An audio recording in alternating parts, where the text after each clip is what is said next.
Bien, donc je disais qu'on va ce soir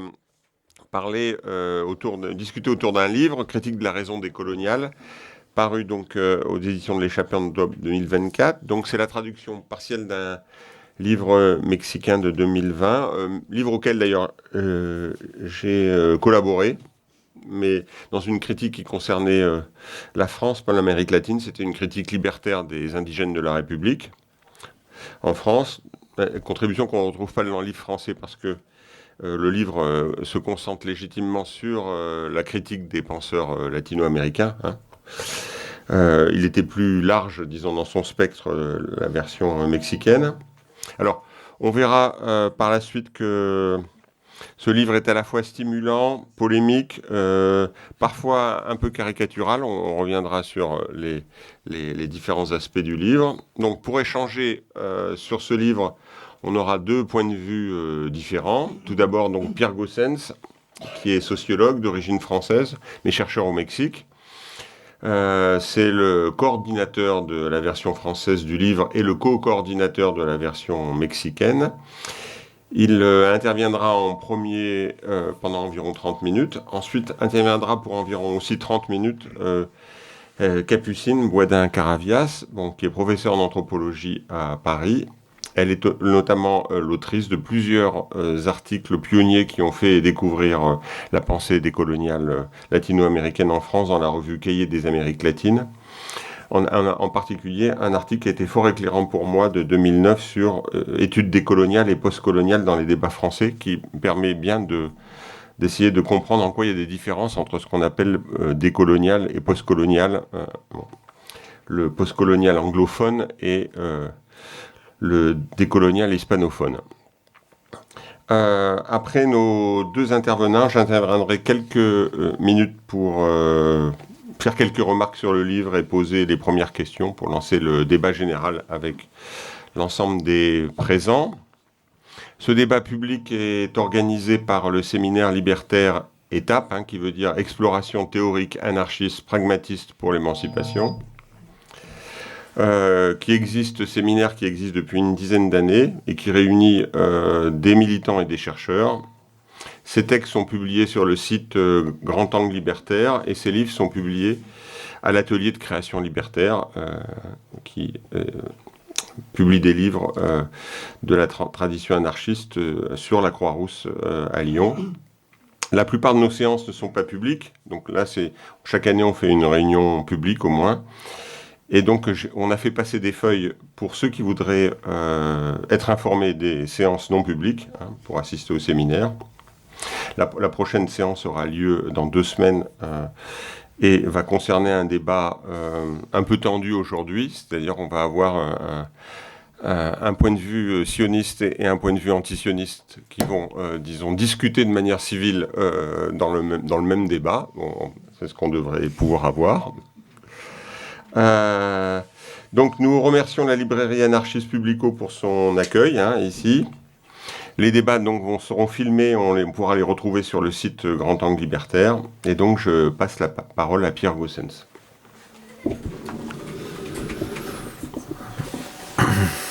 Bonsoir à toutes et à tous. Je remercie Philippe pour l'invitation, pour l'organisation de ce débat. Je ne suis pas le coordinateur du livre, je suis simplement un auteur parmi d'autres. J'étais le coordinateur du livre dans sa version d'origine, publié au Mexique en espagnol. Je suis sociologue spécialisé dans la sociologie de la violence. J'ai un travail empirique qui n'est pas directement lié au sujet d'aujourd'hui. Moi, j'ai travaillé avec des groupes d'autodéfense dans le sud du Mexique et je m'intéresse en particulier aux réponses sociales face à la violence, c'est-à-dire quand les gens, que ce soit les groupes ou les individus, s'organisent pour faire face à la violence et construisent collectivement des alternatives non violentes dans des processus de construction de paix. Et aujourd'hui, je travaille sur un nouveau projet avec des doulas autour de l'humanisation des naissances et des alternatives pour faire face aux violences obstétricales, qui est une problématique de plus en plus importante en Amérique latine et au Mexique en particulier. Donc je suis basé au Collège du Mexique. Là, je suis en année sabbatique et en résidence de recherche à l'Institut d'études avancées de Paris. Donc ma présence ici est assez fortuite. Ça coïncide avec la sortie du livre. C'est un livre publié en espagnol par la UNAM et Bajo Tierra, qui est une maison d'édition libertaire au Mexique. Un livre qu'on a publié en 2020. Un livre qui se divisait, un livre qui s'appelle Piel Blanca Máscaras Negras, qui se divisait en deux parties. Une première partie théorique, de critique théorique, à laquelle a participé Philippe avec un chapitre, et une deuxième partie sur une critique plus en lien avec les pratiques des luttes et des mouvements sociaux, que ce soit en Amérique latine ou ailleurs, pour essayer aussi d'analyser les possibles conséquences de la pensée décoloniale une fois transposée dans la pratique militante. Donc c'était un livre organisé en deux parties, une première partie plus théorique, critique, et une seconde partie plus de pratique militante, on va dire, parce que c'est un livre qu'on avait pensé un peu à mi-chemin entre le champ universitaire et le champ militant. C'est pour ça qu'on peut retrouver une pensée et des critiques assez classiques dans le champ universitaire, mais aussi des réflexions plus pratiques et des fois sur un ton moins universitaire ou plus polémique, hein, comme vient de le dire Philippe. Donc c'était un livre pensé en ce sens, essayer d'articuler un peu ces deux dimensions. Et la traduction qui a été faite, c'est la traduction de la première partie, uniquement. Donc ce qu'on retrouve ici, c'est la critique théorique de la pensée décoloniale, et la partie militante, malheureusement, n'a pas pu être traduite. Donc bon, c'est déjà bien, je vais voir le verre à moitié plein, et pas à moitié vide. C'est déjà bien que cette traduction ait pu voir le jour. On ne l'a pas forcément cherché, ça vient aussi de l'initiative des traducteurs et des éditeurs de l'échappée, dont un est ici présent, Pierre Madeleine, que je remercie pour sa présence, qui ont pris l'initiative de sélectionner certains textes et de les traduire en français pour les donner les faire connaître du public français, dans un souci de divulgation et de transmission de ces débats latino-américains ici en France, qui heureusement sont en train d'arriver et sont de plus en plus connus, mais ça reste quand même souvent pour les non-initiés des débats ou des idées qui peuvent, ou des auteurs qui peuvent paraître un peu lointains. Donc ce qu'on fait dans le livre, c'est une critique qui se concentre sur les pionniers de la pensée décoloniale en Amérique latine, c'est-à-dire le groupe Modernité-Colonialité, qui est un groupe d'intellectuels latino-américains qui se forment à la fin des années 90 et au début des années 2000.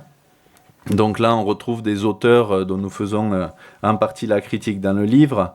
Il y a évidemment l'inventeur de la colonialité et de la colonialité du pouvoir, qui est Aníbal Quijano, sociologue péruvien, le philosophe mexicain d'origine argentine Enrique Dussel, mais on retrouve aussi d'autres auteurs comme Walter Mignolo, Arturo Escobar, Edgardo Lander, Ramón Grossfogel, et il y en a d'autres, et nous n'avons pas pu tout réviser dans ce corpus qui est déjà assez dense, parce qu'on parle un peu des pères fondateurs, entre guillemets, de la pensée décoloniale latino-américaine, et beaucoup d'entre eux avaient déjà une œuvre préexistante.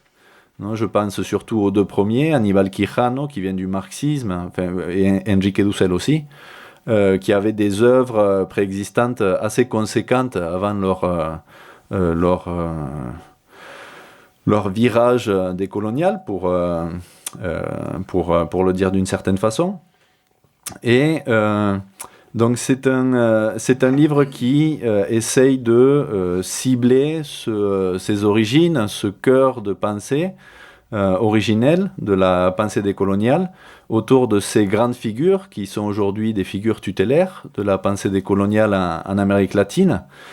Et de cibler, de centrer la critique sur certains travaux écrits de ces auteurs en particulier.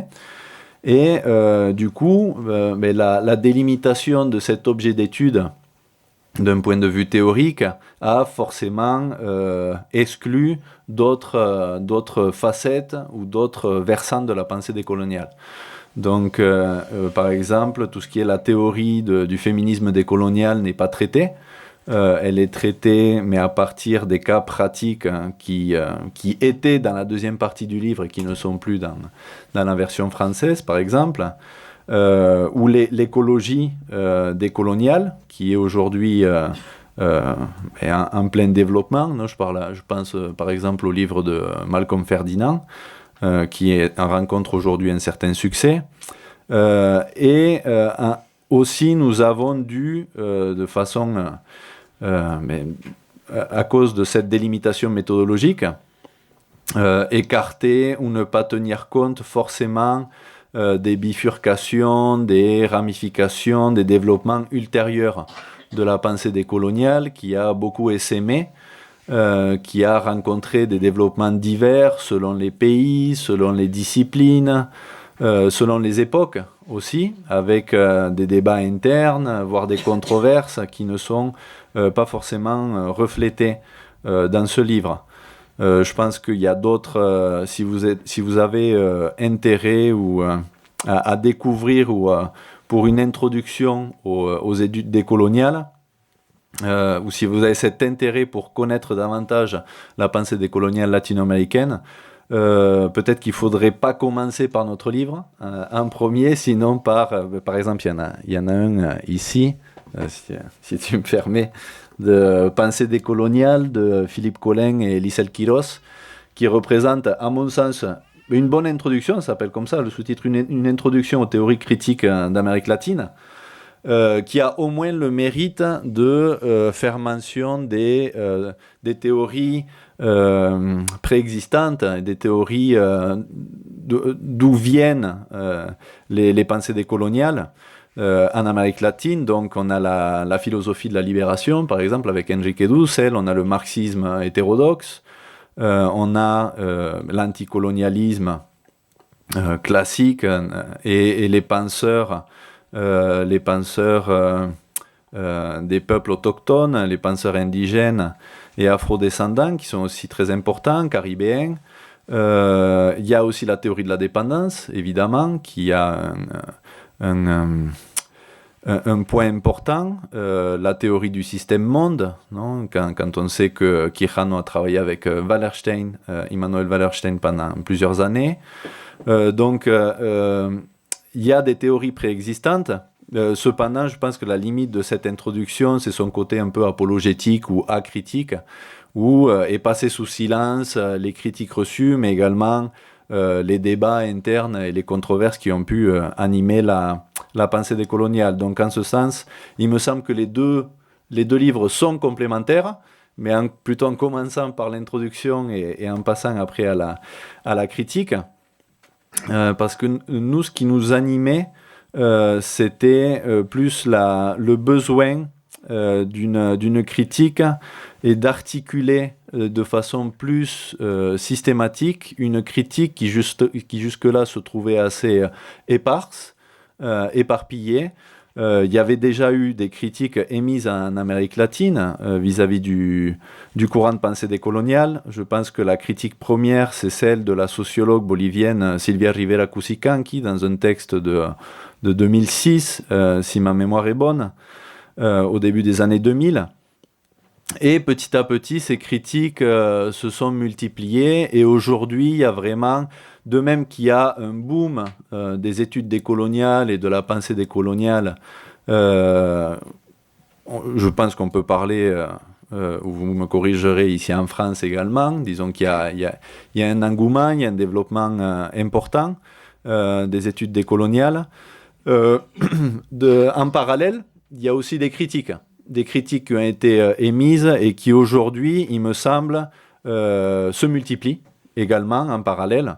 Donc on peut, en plus de notre livre, j'ai aussi amené le livre de Michel Cahen qui s'appelle Colonialité, plaidoyer pour la précision d'un concept, qui vient d'être publié l'an dernier aux éditions Cartala. C'est une critique marxiste du concept de colonialité, qu'il essaye d'une façon tout à fait hegelienne ou marxienne de remettre sur pattes sur des bases matérialistes. Et on verra quel écho recevra cette proposition matérialiste pour une refondation du concept. Et dans notre cas, la critique, elle vient plutôt d'une préoccupation vis-à-vis des étudiants avec qui on travaillait en classe, avec qui on accompagnait dans leurs projets de recherche, dans leurs thèses, d'un côté, et aussi vis-à-vis du monde militant. Une inquiétude vis-à-vis des étudiants, parce que aujourd'hui, on a des étudiants qui sont de plus en plus familiarisés avec les thèses décoloniales, qui connaissent ces auteurs, qui arrivent déjà avec un discours construit ou préconstruit. Et on a fait face des fois à une certaine rigidité ou un certain dogmatisme, pour ne pas dire sectarisme, de la part de certains, avec des discours assez essentialistes ou assez manichéens, qui avaient tendance à simplifier beaucoup de choses. Donc il y avait un problème pédagogique que nous, on a rencontré en tant que professeur, en tant qu'enseignant. Et là, je parle de nous, je parle aussi de ma collègue Gaïa Makaran de la UNAM, l'Université nationale autonome, avec qui j'ai co-dirigé l'ouvrage d'origine. Et il y avait aussi une préoccupation d'ordre plus militant, étant donné que moi, par exemple, et là je ne parle pas évidemment au nom de tous les auteurs. Moi, je suis un auteur parmi d'autres. C'est mon point de vue personnel que je donne ici. Je ne parle pas au nom d'un collectif, même si, bon, là, ça dit collectif, mais c'est juste que je suis là en France pour la lancer, la sortie du livre, et je suis le seul francophone, non, de l'équipe. Donc c'est un peu sur moi qu'est tombée la tâche de faire la pub et la promotion du livre, et du coup on peut penser que je suis le coordinateur, mais pas du tout. Je suis juste un auteur parmi d'autres. Et donc ce que je disais, c'est que parmi ces auteurs, parmi les collègues, il y a aussi certains qui ont développé une pratique militante, ou tout du moins un accompagnement de certaines organisations sociales.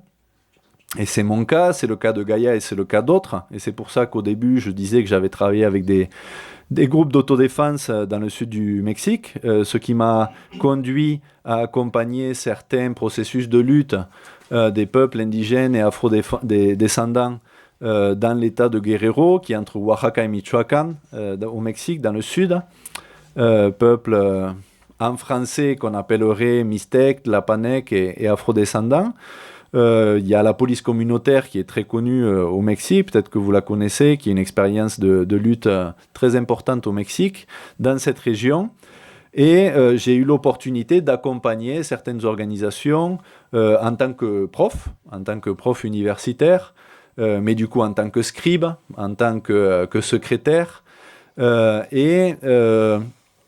J'ai été aussi confronté, pas seulement avec les étudiants à la fac, mais aussi avec certains militants, et en particulier certains jeunes de ces organisations indigènes qui pouvaient développer, influencés par la pensée décoloniale, certains discours, voire certaines pratiques,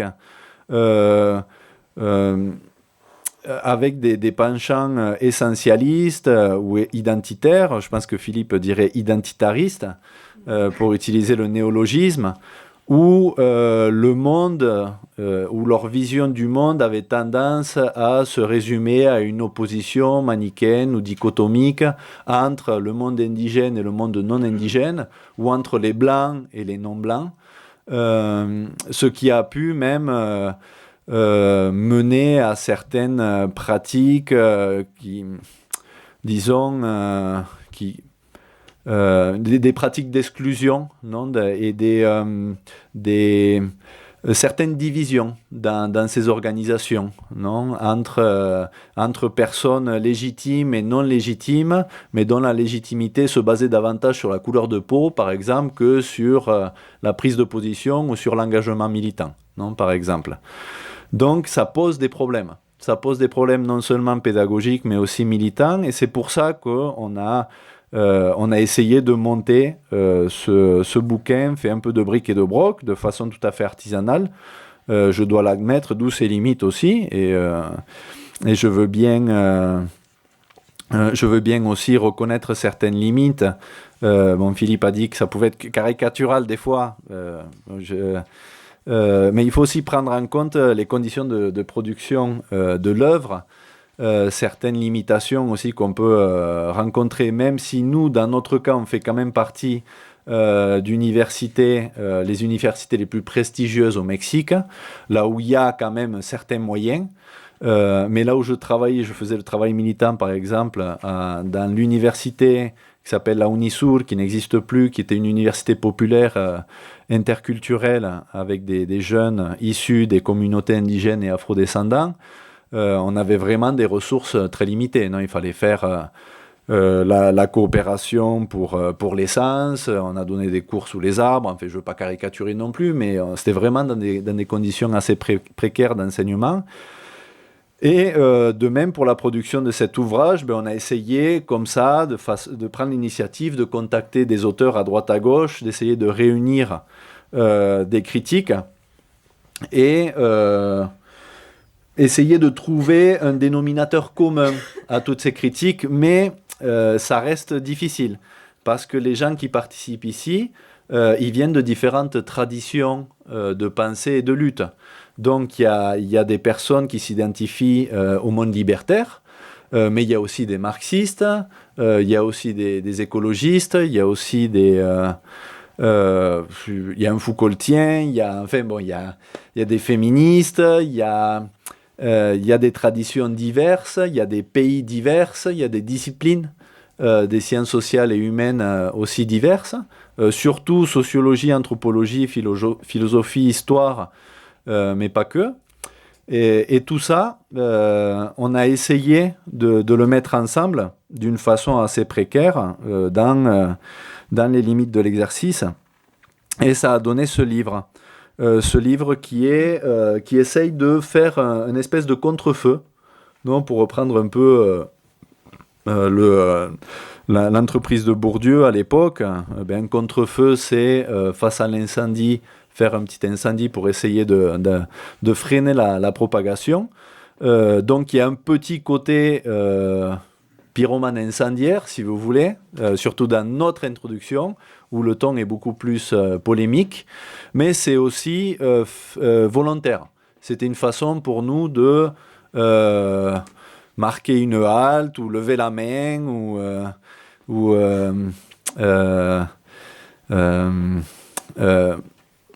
dire qu'il y avait des problèmes, on rencontrait des problèmes et qu'il serait temps de s'arrêter dessus, sur ces problèmes. Donc la critique, je ne vais pas pouvoir rentrer en profondeur, je vais simplement énoncer plusieurs points.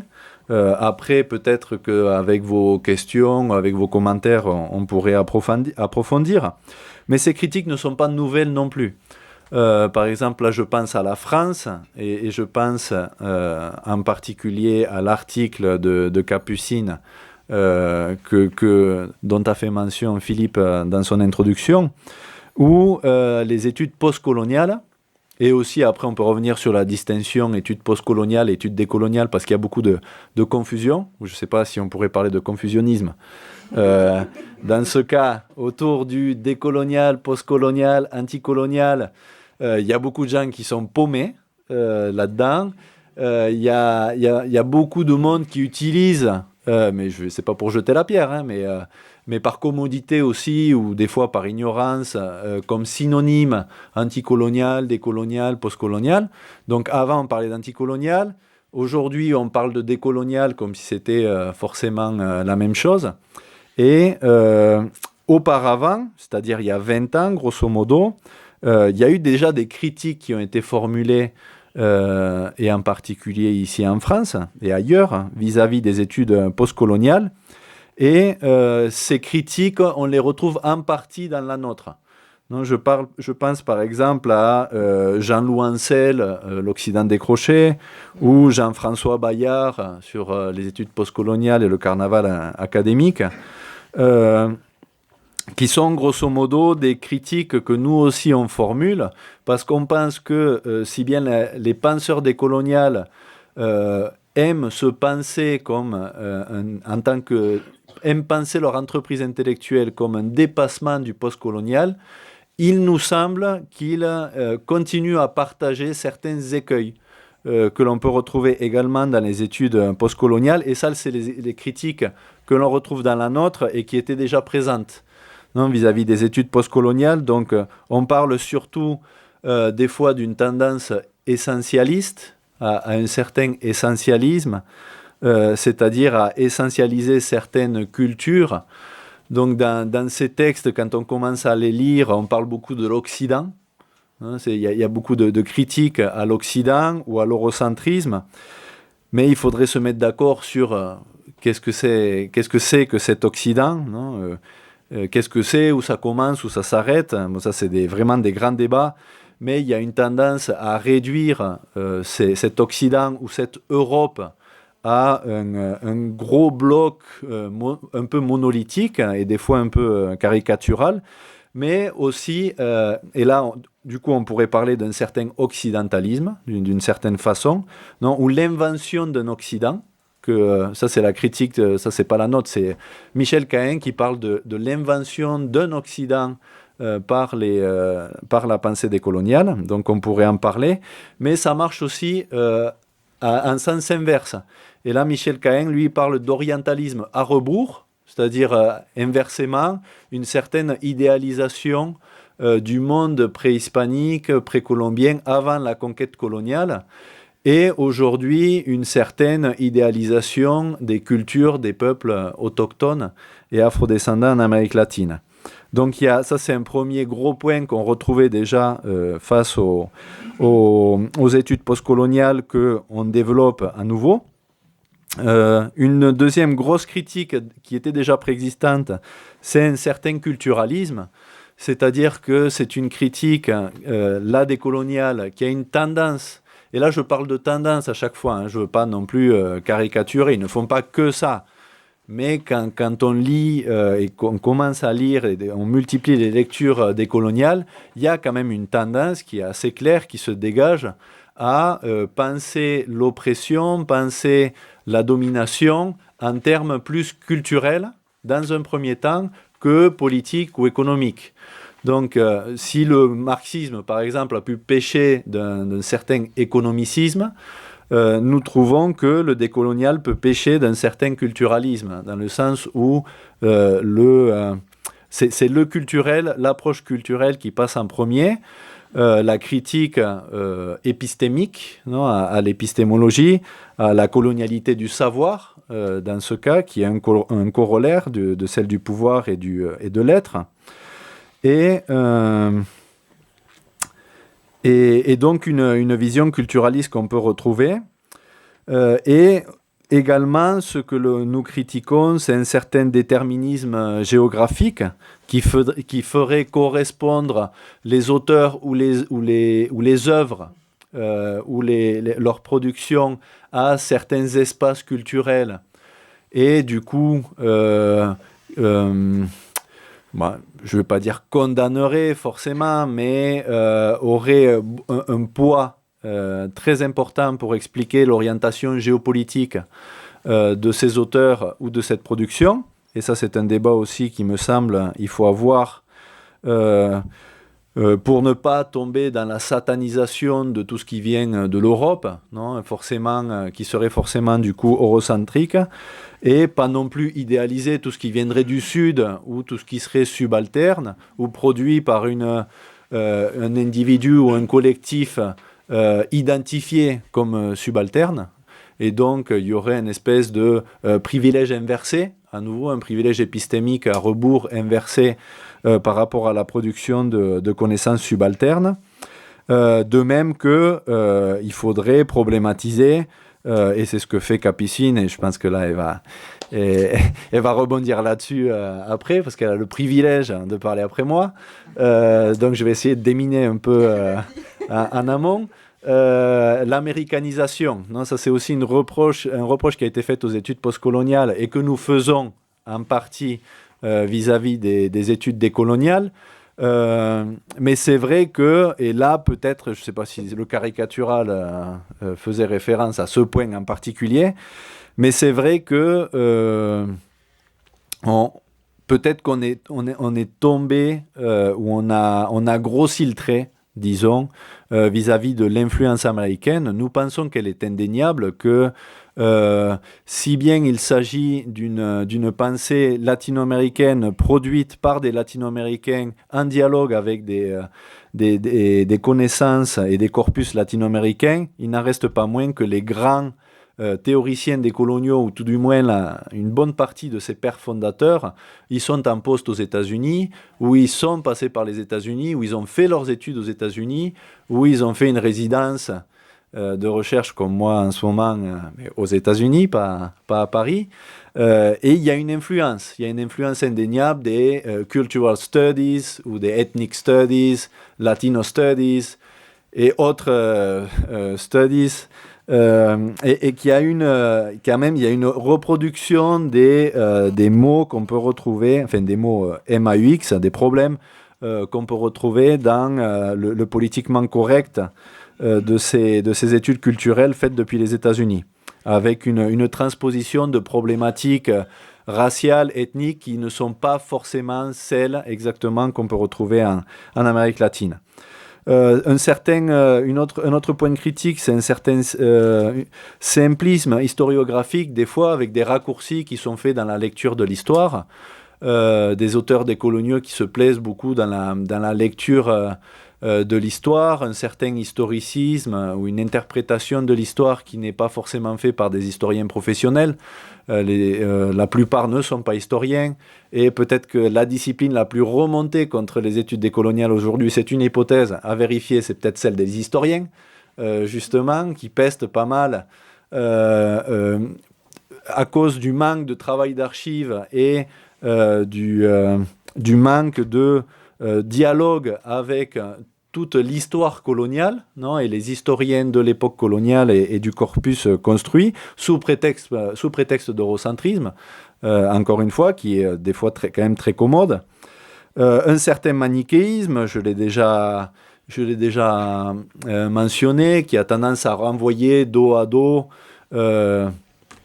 des systèmes binaires, non, d'opposition.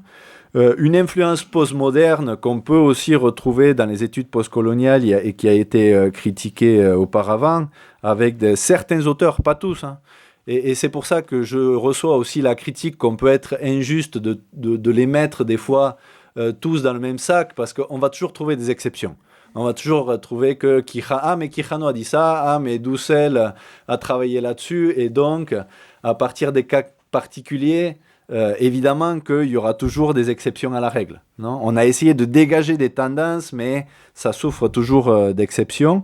Mais il y a certains auteurs décoloniaux qui quand même, surtout ceux de la philosophie, je pense à Castro Gomes là en particulier maintenant, qui essayent de dialoguer avec les auteurs postmodernes qu'on connaît beaucoup plus ici en France et qui les citent. Ils citent Lyotard.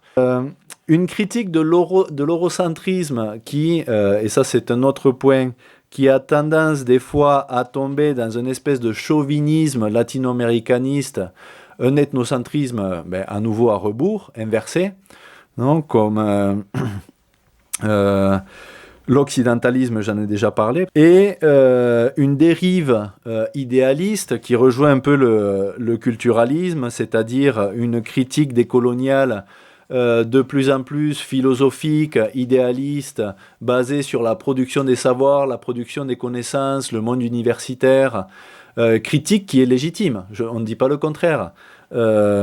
Mais qui a tendance à s'enfermer dans cet idéalisme, des fois un peu naïf en termes politiques, et qui pourrait oublier les bases matérielles de ces problèmes. Comme quoi la domination par exemple, du champ universitaire du Sud, elle est aussi crassement matérielle. Non, c'est une question de ressources, c'est une question de financement. C'est pas seulement un eurocentrisme idéal qui est là, qui est patent, mais qui n'explique pas tout, non, à nouveau. Et finalement, un autre point négatif que nous voyons, c'est un effacement de la question sociale. La classe apparaît, la classe sociale. Il y a des auteurs comme Dussel et Quijano qui viennent du marxisme, mais on a quand même un effacement de la question sociale, et ça c'est la critique ici qui a été faite par exemple par Gérard Noiriel et Stéphane Beau, non, dans leur livre Race et sciences sociales, et d'autres, un effacement de la question sociale, de la classe sociale qui est présente dans la pensée décoloniale, mais souvent d'une façon rhétorique. Donc, du coup, on va parler de la colonialité du pouvoir, de la colonialité du genre, et on va parler de la classe, mais un peu à la fin, non, un peu des fois dans certaines études intersectionnelles où il y a la race, le genre et la classe, mais la classe c'est souvent le dernier wagon du train, et il y a un traitement qui peut devenir, dans certains écrits, périphérique, non, de la question sociale. Donc ça, c'est les points pour résumer grosso modo, mais comme vous l'aurez compris, je pense qu'évidemment, notre critique n'est pas une critique de droite, et je finirai là-dessus. Je ne suis pas représentant de l'Observatoire du décolonialisme. Non, on ne parle même pas du décolonialisme, et je pense que ça, c'est un bon marqueur. En général, ceux qui parlent du décolonialisme, vous pouvez les étiqueter à droite directement. Notre critique est une critique anticoloniale, est une critique de gauche. Et nous essayons d'apporter un contrepoint, un contrefeu à ces études décoloniales qui sont quand même en plein boom, je pense qu'on peut le reconnaître aujourd'hui, qui ont... Bon, Capucine dit que non, mais moi je vois quand même des postes, je vois des financements, je vois des départements, je vois des espaces. En France peut-être pas, mais en Amérique latine... Oui, en Amérique latine, je pense qu'il y a des collègues brésiliens ou colombiens, je pense qu'ils ne vont pas me donner forcément tort, mais tout du moins, il y a beaucoup plus d'espace qu'avant. Et face à cet essor et les possibles problèmes ou dérives auxquelles peuvent amener certaines interprétations ou certaines pratiques militantes qui se nourrissent du décolonial, nous avons jugé bon d'émettre cette critique qui reste ouverte, qu'il faut réviser de façon collective et qui évidemment, et la réaction de Capucine le montre, en France a une réception différenciée de celle qu'il y a pu avoir en Amérique latine, liée aussi aux controverses et aux tensions du monde politique d'ici. Donc ça, c'est quelque chose évidemment qui nous échappe un peu, mais je pense que c'est nécessaire et intéressant de réfléchir aussi à la réception d'un livre comme ça en France, et nous sommes là pour ça ici aujourd'hui. Merci. Merci.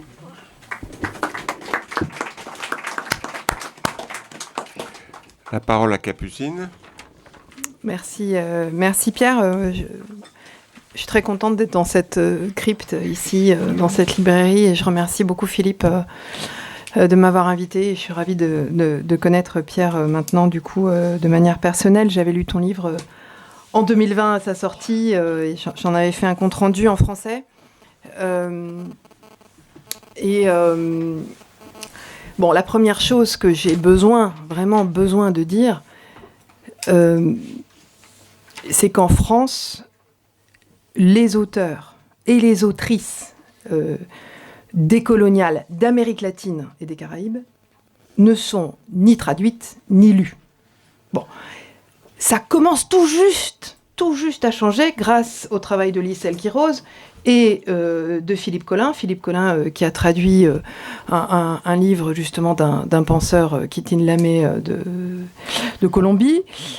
Grâce à Emmanuel Levine qui a traduit Philosophie de la libération de Doucel. Vous imaginez un livre qui date des années 70, qui vient à peine d'être traduit en français, qui prépare d'autres traductions.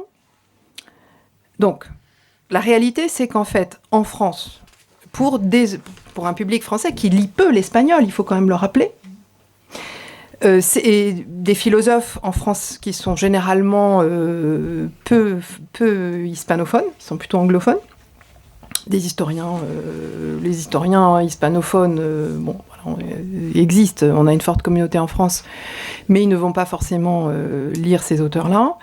Donc en fait, ma première remarque, c'est que au moment où les auteurs décoloniaux, pour moi, étaient les plus intéressants et les plus fertiles, d'une certaine manière, c'est-à-dire dans les années 2000, de 90 jusqu'à 2010, en France, ils ne sont pas lus. Quand je fais en 2009 un numéro spécial des Cahiers des Amériques latines, où on traduit notamment un texte d'Enrique Dussel qui me paraît très important, qui s'appelle Pour un dialogue mondial des philosophies, qui montre, s'il en était besoin, que les auteurs décoloniaux ne sont pas anti-universalistes. Juste lisez cet ouvrage-là. Enfin, cet article-là, ça tombe bien, c'est un article, ça se dit quand même relativement vite. On fait ce numéro, justement, pour le donner à connaître ses travaux, montrer qu'ils ont un ancrage dans une tradition de pensée latino-américaine, qui ne sont pas que une ruse de la région impérialiste nord-américaine, se faisant passer pour de la gauche, mais nord-américaine, qui vient contaminer les idées françaises, mais donc qui sont intéressants, qu'il faut les lire. Alors, ce numéro, en 2009, il fait un flop, personne ne le lit. Il commence à être lu en 2014, et périodiquement, il renaît, parce que finalement, il garde une forme d'utilité dans le débat public, parce que, finalement, ces auteurs, et j'insiste vraiment beaucoup dessus, sont pas lus. Quand on parle de décolonial en France, en général, on ne se réfère pas aux théories latino-américaines et caribéennes, en fait. C'est un usage assez flou, en fait, du terme. Et là-dessus, je te rejoins sur la nécessité de clarifier. Du coup, le problème que j'ai avec la version française, c'est que tu allumes un contre-feu là où il n'y a pas de feu. Du coup, ça allume... Ça fait... excuse-moi l'expression, ça fait un peu un éléphant dans un magasin de porcelaine, si tu veux. Et pour le coup, en France, il y a 0 poste, mais absolument 0 poste sur les questions décoloniales. Et je peux te dire qu'une de mes doctorantes qui a fait une magnifique thèse sur les séducteurs professionnels, les bricheros, au Pérou, en partie, en dialoguant, en reprenant un certain nombre de ces outils combinés au féminisme matérialiste, ne trouve absolument pas de poste. Et je suis certaine que c'est à cause de ces questions-là. Donc en France, il y a une véritable omerta. Et il y a des personnes, et comme les auteurs décoloniaux sont même, je le repère dans un certain nombre d'ouvrages, sont des espèces d'épouvantails intellectuels. Et les gens disent, moi je suis pas comme les décoloniaux, moi je suis pas essentialiste, je suis pas manichéen, je suis pas simpliste, je sais pas quoi, communautariste, identitariste, moi je pense comme ça. Et on va le retrouver dans des auteurs par ailleurs que j'aime énormément, comme Souleymane Bachir Diagne ou Jean-Louis Amsel, sauf qu'en fait ils les lisent pas. En fait ils en ont une vision complètement caricaturale. C'est pas lu. Donc du coup, voilà, ça c'est ma première, si tu veux, ma première réaction de dire, le bouquin arrive dans un état, une situation en France qui n'est pas la même. Et moi, par exemple, pour revenir, tu as parlé de tes étudiants, et j'entends le besoin que tu as eu toi, avec tes étudiants, de dire, stop, on va prendre le temps de regarder quels sont les présupposés des courants décoloniaux, regardez où vous mettez les pieds, etc. Moi, mes étudiants à l'Institut des hautes études d'Amérique latine sont pour un tiers d'entre eux latino-américains et 2 tiers français. Les latino-américains qui arrivent en France pour se former ne connaissent pas nécessairement les auteurs décoloniaux latino-américains. Parfois oui, parfois non. Et les Français, alors, les connaissent pas du tout. Et donc, en fait, en tant qu'enseignante, j'ai à cœur de leur enseigner, évidemment, la pensée française sur l'Amérique latine, mais ce serait complètement ridicule de ne pas leur enseigner aussi la tradition de pensée latino-américaine, dans toute sa diversité, sur leur propre continent. Ça serait pour moi, pour le coup, rejouer une forme de colonialité du savoir voilà, je veux pas que mon université rejoue ça. Donc pour moi, c'est très important que dans notre université en France, ces auteurs-là soient lus par les étudiants et soient critiqués. Hein, tu l'as dit, moi j'ai un certain nombre de critiques aussi, et je rejoins un certain nombre de critiques qui sont formulées dans l'ouvrage. Mais ça me paraît très important qu'on les fasse connaître ici en France. Quand je dis ça, pour moi, ce qui est très important, c'est que et c'est pas parce qu'ils sont latino-américains qu'ils ont raison, c'est pas parce qu'on est européen qu'on a raison, c'est pas parce qu'ils sont des penseurs autochtones qu'ils ont une pensée plus juste et meilleure, c'est pas parce qu'on est européen qu'on a une pensée plus juste ou meilleure. Il me semble que là-dessus, on a beaucoup avancé et qu'on est capable de reconnaître qu'on on est chacun pris, nos pensées sont situées. Il y a des conditions de production de la pensée, dont on doit prendre des conditions matérielles, très très matérielles. Il y a une géopolitique du savoir, moi c'est un terme de Mignolo pour le coup que je trouve assez intéressant. Simplement, et quand voilà, on est pris dans ces conditions de production de la pensée, mais on n'est pas enfermé. Et pour moi, il n'y a pas nécessairement de privilège épistémique à être subalterne ou à être dominant. Non, aucun. Simple, et tout est, on peut, et heureusement, et c'est pour ça que l'université existe, quand même, on peut justement penser en dialoguant, fondamentalement, entre personnes qui sont dans des conditions de production de pensée différentes, justement, en dialoguant, en se mettant à la place de l'autre, dans ce dialogue de pensée cher à Montaigne, et qui fait qu'on a du plaisir à débattre, comme par exemple ce soir. Donc, et ça reconnaître à la fois que nos pensées sont situées, mais qu'en même temps, on n'y est pas enfermé, pour moi, c'est très, très important comme point de départ. Deuxième petit point que je voulais partager avec vous, il se trouve que dans mon travail d'anthropologue, j'ai appris le guarani dans la campagne, au Paraguay, avec des paysans qui ne se reconnaissent pas comme indiens. Au Paraguay, 80% de la population parle guarani. Seulement 2% se reconnaît et est reconnu comme indigène, comme autochtone. Donc parler guarani n'est pas un marqueur d'identité ethnique. Et moi, avec ma tête de blonde aux yeux bleus, si je parle guarani, je suis paraguayenne, il n'y a pas de souci. Et c'est normal en fait, ça ne surprend pas tant que ça. Et ça m'inclut dans une communauté de discussion, une scène nationale au Paraguay. C'est ce qui me plaît beaucoup dans ce pays.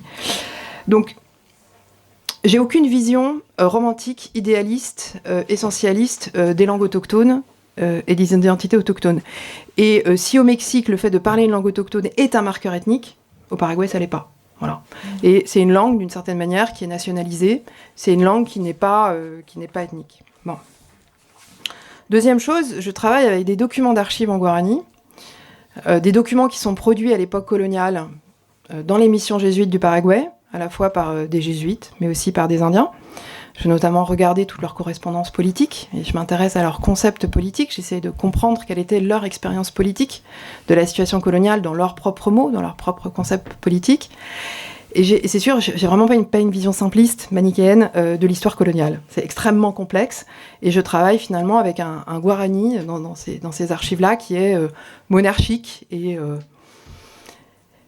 catholique, en fait. C'est un guarani qui est assez peu exotique, si je peux me permettre. C'est un guarani qui a été un outil de la colonisation, qui a été un outil de l'évangélisation, qui est profondément, d'une certaine manière, occidentalisé, ce qui n'a pas empêché les autorités indiennes de se servir de ce guarani-là pour négocier leurs droits, négocier leur marge de manœuvre, défendre leurs intérêts.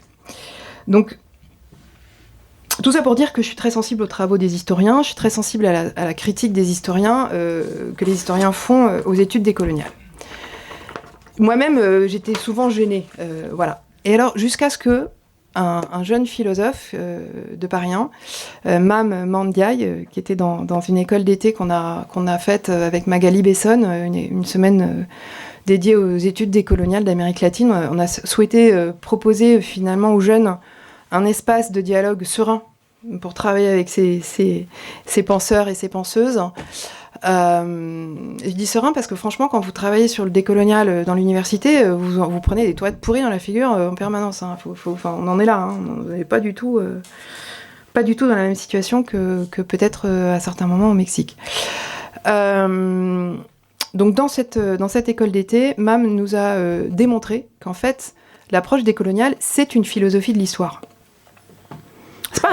Il n'y a aucun historien dans le groupe Modernité-Colonialité dans les pionniers. C'est une philosophie de l'histoire. Alors, c'est comme de reprocher à Marx et Hegel des imprécisions historiques. Bah oui, leurs textes sont pleins d'imprécisions historiques. Normalement, c'est une philosophie de l'histoire. Alors moi, avant d'écouter MAM nous faire cette démonstration, donc on est en train de préparer un livre collectif qui va s'appeler Penser avec les études décoloniales d'Amérique latine et des Caraïbes. Il sortira, j'espère, bientôt. Enfin, il faut attendre 6 mois dans l'édition. Vous savez, quand on dit bientôt, ça prend un peu de temps. Il m'a vraiment éclairée parce que moi, jusqu'alors, je voyais les études décoloniales comme en tout cas leur proposition, comme un méta-récit, un grand récit. Il faut rappeler que quand ils arrivent dans les années, en tout cas moi, quand je les lis en France vers 2007, on est dans la multiplication des petits récits, on est dans la critique très très forte du postmodernisme, critique très forte des méta-récits. Enfin, une forme presque de désespoir politique parfois. Enfin bon, moi je le lis comme ça, peut-être qu'on ne sera pas tous d'accord. Et finalement, l'approche décoloniale, elle m'a secouée, quoi. Il y avait de nouveau un récit, une proposition de lecture de l'histoire du monde, une histoire générale, avec ses imprécisions, on est absolument d'accord, et avec une visée émancipatrice. Et ça, on l'avait pas en France à ce moment-là. Pas du tout. Donc, le fait que ce soit... ça venait tellement, je dirais, à l'encontre de tout ce que je lisais à ce moment-là, que moi, ça m'a fait en fait un bien fou.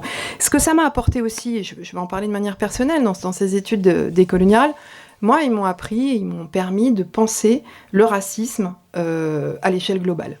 Moi, je voyais à l'époque, en 2007, le racisme aux États-Unis, le racisme en Amérique latine, le racisme en France, le racisme en Allemagne, tout ça, pour moi, c'était très, très différent, et c'est très différent. Il y a des histoires sociales, politiques, l'impact de la Shoah qui n'est pas la même des deux côtés, etc., etc. Mais le fait de proposer qu'à partir du XVIe siècle, il y a une division sexuée et racialisée du travail, et qu'elle se généralise à l'échelle de la planète dans un système monde qui se met en place à ce moment-là, c'est une proposition, alors je l'ai reformulée, et qui se rigidifie en fait au XVIIIe et au XIXe siècle. C'est beaucoup plus labile, évidemment. C'est un type de capitalisme entre le XVIe et le XVIIe siècle qui est différent de celui du XVIIIe, XIXe, mais qui, tout d'un coup, m'a énormément éclairée. Ils m'ont aidé à penser ce racisme au niveau global et de manière connectée. En fait, il y avait toutes les pièces du puzzle, finalement, qui s'agençaient entre mes expériences au Paraguay, mes expériences en France, et tout d'un coup, j'arrivais à les penser ensemble. Ensuite, voilà, ils m'ont aussi apporté, et ça, c'est Santiago Castro Gómez qui me l'a apporté plus tôt, l'idée de l'hubris du point zéro. Cette idée que, finalement, à un moment donné en Europe, il y a en Europe, pas les États-Unis pour l'instant, par l'entreprise coloniale qui ramène des expériences du monde entier, qui ramène des objets du monde entier, des informations du monde entier, et là c'est un peu l'anthropologue qui parle aussi, une sensation de pouvoir embrasser par le regard le monde entier et d'oublier finalement le point de vue à partir duquel il parle. Donc c'est ce qu'il appelle l'hubris du point zéro, la démesure de celui qui pense être un point zéro du monde et qui a un point de vue finalement de Dieu sur l'ensemble du monde et qui oublie de se situer dans ce monde-là. Il oublie que l'Europe est une ère qui elle-même est finalement une province à l'échelle du monde. Donc moi, ça m'a permis de mieux comprendre pourquoi, effectivement, en anthropologie, jusqu'à il y a pas si longtemps, moi, quand j'ai étudié l'anthropologie, on m'a appris à étudier les cultures comme des objets, et qu'il fallait tous les comparer entre eux, à partir d'une grammaire forgée dans les sciences sociales, avec des concepts uniquement en langue européenne. tout petit peu quand même. On a heureusement quelques mots qui viennent de langues autochtones, mais donc on a beaucoup avancé. On fait plus de l'anthropologie comme ça. On fait une anthropologie à partir d'une interlocution avec l'autre, dans un dialogue qui est beaucoup plus horizontal et qui n'est pas une étude de l'autre, mais une étude avec l'autre. Voilà, mais c'était quand même pour moi un apport important. Après, je dirais que personnellement, je me situe entre le pessimisme matérialiste de Quijano et l'optimisme idéaliste de Dussel. Pour Quijano, en fait, on n'est jamais devenus post-coloniaux. On a toujours été... on n'est jamais sorti de la colonialité, du pouvoir, du savoir. Bon, de l'être, ça va être un peu plus compliqué, mais bon. Donc on n'en est jamais sorti pour lui. Donc il était très pessimiste sur la possibilité même d'en sortir. Pour le coup, c'est vraiment quelqu'un qu'on ne peut pas taxer d'essentialiste. Vraiment pas. On ne peut pas taxer d'idéaliste non plus. Ça me paraît difficile. C'est quelqu'un qui pensait pratiquement impossible de sortir, en fait, de cette colonialité-là, tant qu'on ne sortirait pas du système monde capitaliste tel qu'on est là. Alors Dussel, lui, il propose un dialogue mondial des philosophies, il le pense possible, et donc il va l'encourager. Je ne peux pas tomber dans l'angélisme d'une certaine... Enfin, en même temps, je ne peux pas non plus renoncer totalement à cet idéal de dialogue entre penseurs. Mais je suis assez consciente aussi que tu peux faire toutes les rencontres philosophiques du monde que tu veux. Tu peux repenser les droits de l'homme à partir de plusieurs langues, à partir de plusieurs traditions philosophiques. Si les structures matérielles... si le mode de production capitaliste n'est pas transformé, ça ne changera rien. Donc en fait, je crois qu'on se rejoint sur un certain nombre de points. Finalement, on a... Ce qui peut y avoir d'écart, d'écueil essentialiste chez Walter Mignolo, vous le pointez assez bien. C'est pas l'auteur qui m'inspire aujourd'hui le plus, on va dire. Hein, je suis plus inspirée par Quijano, par Dussel. Je suis beaucoup plus inspirée aujourd'hui. Aujourd'hui, c'est Rita Segato, moi, qui me permet d'avancer dans ma réflexion. Je vous invite à lire les traductions qui ont été publiées il n'y a pas très longtemps chez Payot. La guerre aux femmes. Notamment, il y a des contre-pédagogies de la cruauté qui devrait bientôt sortir aussi. Son petit livre aussi sur l'écriture sur les corps des femmes assassinées à Ciudad Juárez. S'il y a un bouquin par lequel il faut commencer, c'est celui-là, l'écriture sur les corps des femmes assassinées de Ciudad Juárez. C'est un petit bouquin, vous le lisez en 2 heures, un voyage en train, quelques voyages en métro, et votre vie en est changée. Voilà. J'espère qu'il est dans la librairie, j'ai pas vérifié avant. Voilà, cette autrice... Bon, j'ai peut-être plus beaucoup de temps, il faut peut-être qu'on laisse la parole aux questions. Elle est passionnante, et je crois qu'aujourd'hui, dans tous les débats qu'on a, et notamment, pour vous donner encore plus envie de la lire, c'est quelqu'un qui a commencé son travail, qui pense l'anthropologie à la demande, et qui a commencé son travail dans des prisons auprès d'hommes accusés de violences sexuelles. Voilà. Et d'hommes... donc elle a vraiment cherché à la dialoguer avec ces hommes-là, à essayer de penser cette violence-là. Je ne peux pas résumer sa pensée, je peux vraiment vous inviter et si elle vient en France, je vous ferai signe aussi peut-être pour favoriser un débat avec elle. Aujourd'hui, ces féministes décoloniales, elles ont un débat entre elles passionnant sur cette question de la colonialité du genre.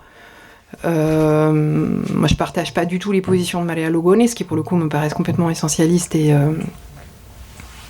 manichéennes et réductionnistes. Voilà. Rita Segato m'intéresse beaucoup plus de ce point de vue-là. Elle a une vision plus nuancée. Mais voilà, tout le débat est ouvert. Ça demanderait presque une autre séance, parce que ça dépasse l'ouvrage. si tu veux, je te ferai un peu la même critique je vous ferai un peu la même critique que Jules Falquet m'avait fait dans le numéro qu'on a fait des Quêtes d'Amérique latine, où finalement on ne parle que de ces pionniers, hommes, voilà, et qui ont été très inspirants dans les années 90-2000. Voilà, aujourd'hui non. Enfin, je veux dire, c'est comme je le dis souvent, les études décoloniales, elles se sont congelées dans les années 2010. Le féminisme décolonial, non. Le féminisme décolonial, aujourd'hui, il est très vivant, il est très intéressant, il est très inspirant. Et quand je dis inspirant, c'est pas que je prends toutes les théories et qu'on les prend sans les critiquer. Au contraire, je crois que c'est très important d'utiliser notre esprit critique. Simplement, j'aurais à cœur que votre ouvrage, que ton ouvrage, ne fasse pas un effet de gatekeeper et qui empêche de lire. Qui se disent, finalement, il y a trop de contradictions, trop de points qui vont pas, je vais pas le lire. Et ça, ce serait vraiment dommage, parce que on a là des penseurs et des penseuses d'Amérique latine qui ont une vision, une philosophie de l'histoire, certes, voilà, qui pensent le monde entier, à valeur universelle, complètement ancré en fait dans les traditions de pensée européenne, même si ils se revendiquent de penseurs autochtones ici. Quand tu discutes avec eux, ils sont bien conscients qu'ils sont plus inspirés par Marx que par tout autre auteur, ou par Lévinas, par d'autres philosophes. Mais voilà, j'aimerais plutôt favoriser qu'ils soient davantage invités, lus, débattus, à la fois par les milieux militants et par les milieux universitaires. Merci.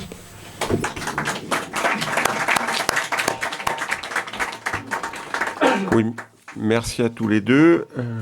Je vais un peu amorcer la discussion. Peut-être que je vais peut-être faire un point d'abord sur la question France-Amérique latine, parce que en fait, il y a des éléments de vérité sur les deux. C'est-à-dire que si on prend la question universitaire, que ce soit le post-colonial ou le décolonial, sont très présents en France, dans le milieu universitaire, parce qu'il y a une inertie par rapport aux nouvelles découpages, aux nouveaux problématiques, etc., qui fait qu'on aura beaucoup de mal à intégrer des nouvelles problématiques dans les cadrages disciplinaires existants, dans les logiques académiques, etc., qui fait que, en fait, là, ça menace pas du tout l'université française, même ça reste à la périphérie, et ça va rester à la périphérie. Ça intéresse un milieu intellectuel périphérique, mais peu l'université en termes de postes et d'institutions. Par contre, la référence est devenue forte, et c'est pour ça que le livre est utile, à mon avis. C'est pas à la situation universitaire, c'est la situation militante. C'est que la référence décoloniale est devenue, sans connaissance d'ailleurs, filtrée par ceux qui ont utilisé d'abord dans le milieu militant, c'est d'abord les indigènes de la République, qui d'ailleurs, si on fait un peu leur histoire, ne connaissaient pas la différence entre postcolonial et décolonial. Donc au début, les premiers textes se disent postcoloniaux, et puis ils rencontrent des décoloniaux latino-américains, ils deviennent décoloniaux, et les usages décoloniaux dans ces milieux militants, notamment des indigènes de la République en France, et ce qu'ils ont succédé, comme aujourd'hui, par exemple, sur le web, Parole d'honneur, etc. C'est ça qu'on appelle décolonial en France. Par contre, ça, c'est devenu assez important, et le livre est très utile pour ça, parce que c'est devenu important, sans connaissance en général, ou très peu de connaissance des auteurs, mais la référence est là, et elle correspond assez à toutes les critiques sur manichéisme, essentialisme, etc., identitarisme, etc. Là, par contre, c'est plombant. Par contre, il y a un autre niveau qui est le débat public, où la réaction, parce qu'on est quand même dans une phase d'extrême droitisation en France et ailleurs, la réaction, ce qui est appelé décolonial dans les médias, c'est quelque chose de négatif, mais qui n'est pas connu non plus. Tu as parlé de l'Observatoire du décolonialisme, le discours anti-woke, etc. Bon, c'est-à-dire que c'est une critique du décolonial avant même qu'il arrive. Donc, personne ne sait ce que c'est, mais on le connaît par la stigmatisation réactionnaire. Bon, et donc c'est un autre niveau. Hein, et là, on a ces éléments. un manichéisme de référence au décolonial du côté de milieux militants, les indigènes de la République, parole d'honneur, des médias dominants où décolonial c'est le mal, et dans la phase actuelle d'extrême droitisation. Et puis un milieu universitaire qui met fortement à distance et qui s'y intéresse peu en France. Voilà, on a quand même, voilà, je verrais plutôt cette situation. Bon. Donc c'est pour ça que le livre est utile quand même, parce que en même temps, il s'adresse aussi à des milieux militants. Ce qui est important aussi dans ce qu'a dit Capucine, c'est le souci de globalisation qu'il apporte. Hein. Bon. Alors le problème, c'est peut-être qu'il ne faut pas cette globalisation, mais bon, il y a la crise du marxisme qui représentait quand même la forme de globalisation la plus utilisée. Ça s'effondre. Il y a le développement d'une apologie de l'émiettement postmoderne, où là, il n'y a plus besoin de globalisation. Et puis là, il y a un discours qui reglobalise. Bon. Alors peut-être il le reglobalise mal, hein, et peut-être qu'il ne faudrait pas reglobaliser comme ça, hein, c'est-à-dire au sens d'une forme d'homogénéisation d'une certaine façon, hein, parce que c'est une globalisation qui homogénéise. Bon. Alors, mais en tout cas, oui, il répond à ce besoin de globalisation. Bon. Alors, tout d'abord sur le livre, je voudrais souligner donc l'intérêt, le caractère stimulant l'introduction, hein, de Pierre et de Gaïa, qui synthétise assez bien une série d'axes sur les écueils, les impensés d'auteurs décoloniaux et d'usage, moi je l'ai dit en France, du décolonialisme. Hein, c'est l'essentialisation d'entités, hein, l'Occident, l'Europe, l'Amérique latine, le Sud global, toutes ces qui circulent aujourd'hui dans les débats publics, hein, et dans les débats médiatiques, avec des biais typiquement culturalistes, avec une homogénéisation de tout ça à chaque fois, sans contradiction, sans processus, sans historicité. Bon, ça c'est un élément important, et c'est là on voit quand même la tentation des philosophes d'homogénéiser, et la faible présence des historiens, par exemple, pour réintroduire des contradictions et du processus. Hein. Bon, ça, c'est un élément quand même important. Bon. Cet essentialisme est associé à une vision manichéenne. Si on oppose simplement l'Europe, l'Occident et le Sud global et l'Amérique latine, avec un élément binaire qui voit mal les contradictions entre les deux blocs, hein, et ni leur interaction historique, donc ça me semble assez juste, et c'est encore plus caricatural dans le discours militant qui serait revendique du décolonial en France. Hein, là, on est vraiment dans des choses... Voilà. Donc, ça peut être lié, parfois, c'est indiqué dans l'introduction, par des schémas conspirationnistes, hein, parce que ces entités comme Europe, Occident, etc., sont dotées d'intentionnalités négatives. Donc là, on retrouve des éléments de ce type. Une démagogie épistémologique, c'est comme le terme qui est utilisé, mais c'est dans l'idée de disqualifier les savoirs qui sont produits au nord et au profit des savoirs du sud global, mais en même temps dans un truc complètement incohérent, puisqu'en même temps, c'est quand même, tout ça est alimenté par des auteurs du Nord. Donc, il y a évidemment une incohérence forte dans cette façon de faire. Alors, dans le livre, moi, j'ai particulièrement apprécié les contributions. Alors, le philosophe et sociologue argentin Martín Cortés s'appelle « Contre l'ontologie de l'origine de la pureté ». Et il y a quelque chose de très intéressant sur ce qu'il appelle une pensée frontalière, et où il fait l'éloge de la contagion et de l'impureté. Là, c'est vraiment, il y a quelque chose de stimulant. Il y a quelque chose de très intéressant aussi dans le livre, c'est le dernier texte, la chercheuse indépendante Andrea Barriga, qui retrace son parcours autobiographique au sein des études décoloniales, et son adhésion, son intérêt, et la façon dont peu à peu, dans son parcours, elle va aller de déception en déception. Là, c'est très intéressant, parce que là, ça part d'un parcours biographique. Tout ça, ça me semble bien décevant à la fois sur le plan intellectuel et sur le plan militant.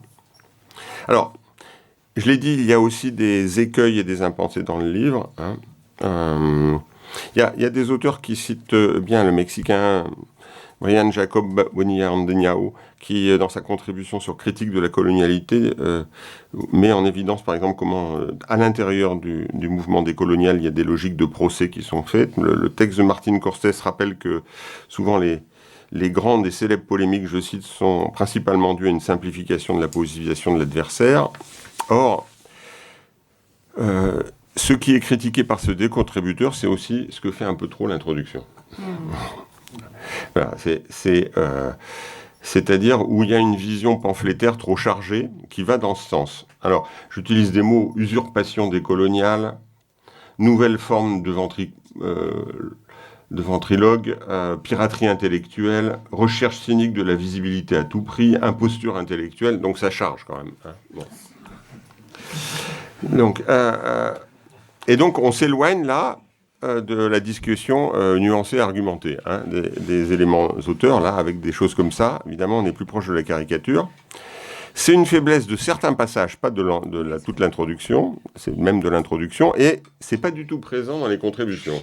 C'est quelque chose qui est là, c'est comme si c'était un adjuvant de promotion du livre ou pour lancer une polémique comme les autres. Bon. Voilà.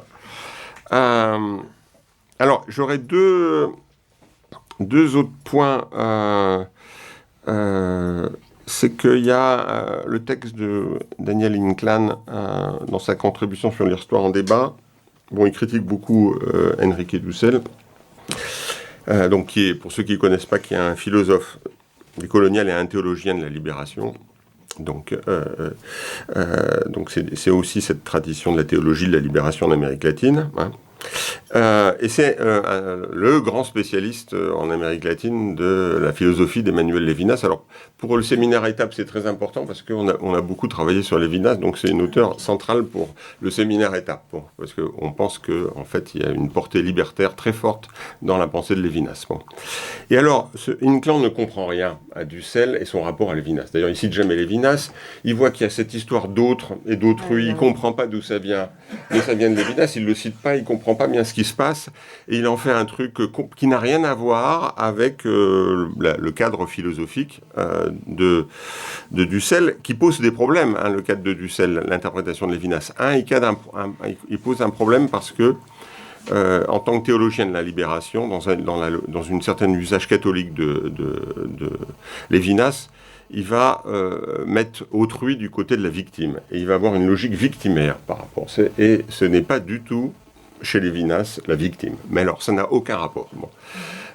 Donc, il y a une interprétation, et il y a une collectivisation, alors là, qui n'a plus aucun sens pour Levinas, puisque l'autrui, c'est un singulier, individuel.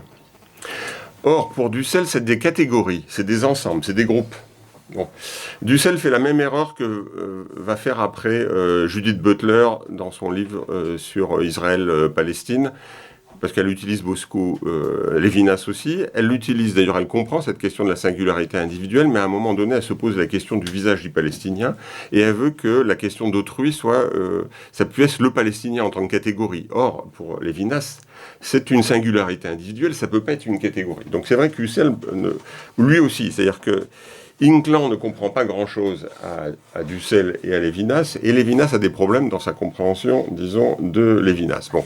Donc en tout cas, là, il y a, il me semble, un problème qui nous intéresse, nous, particulièrement, parce que ça nous semble renouveler la pensée libertaire, parce que Levinas, c'est une sortie de l'identitarisme, justement. Hein. C'est la possibilité de sortir de l'être. Hein. Bon, comment est-ce qu'il est possible de sortir ? C'est un des premiers textes de Levinas, jeune, hein, de l'évasion, où il pose la question de la possibilité de sortir de l'être. C'est-à-dire que on peut sortir de l'être, ça veut dire que je peux sortir de l'identité. C'est-à-dire que je peux sortir du même et je peux aller vers quelque chose qui est autre. Bon. Alors là, voilà, il y a un élément pour nous important. Alors, je ne connais pas tout de Maria Lugones, je n'ai pas la même vision négative, mais c'est la sociologue et la philosophe anarchiste Irène Pereira qui me l'a fait découvrir. Mais il y a un très beau texte qui a été traduit en français et qui est assez anti-identitariste. C'est un texte de 2009, mais qui est traduit en 2011. Ça s'appelle « Attitude joueuse, voyage d'un monde à d'autres et perception aimante », qui est un texte très beau sur l'amour joueur, qui est un voyage à travers des mondes pour des personnes aux dimensions multiples. Et alors là, on n'a plus grand-chose à voir avec l'identitarisme.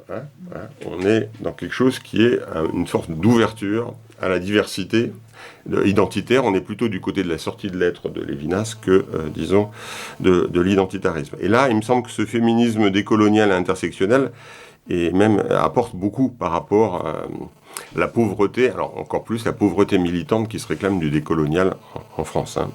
Voilà. Donc voilà quelques éléments de pistes supplémentaires pour notre discussion, et donc on peut ouvrir la discussion à tout le monde. Ouais. Alors oui. Oui.